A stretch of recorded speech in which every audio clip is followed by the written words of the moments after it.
خلوني أحكي لكم عن قبيلة كبيرة وعريقة من قبائل الأكراد وهم اللر.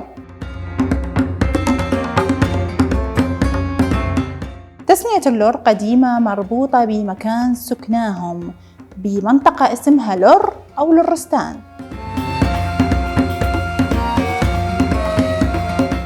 ويرجع أصل اللر بحسب المؤرخين والمستشرقين لمجموعات قديمة اختلطت ببقايا من العيلاميين واللولو والكاشين والكوتيين. يعتبرون هاي المجموعات وهاي الشعوب من أقدم الشعوب اللي سكنت جبال زاكروس.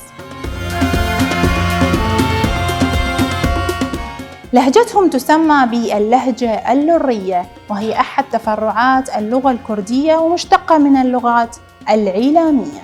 كانوا معروفين بعملهم بالزراعة وصناعة السجاد وكذلك التجارة. وانتم شنو رأيكم؟ تحبون نحكي لكم عن قبيلة كردية أخرى؟ كتبوا لنا بالتعليقات.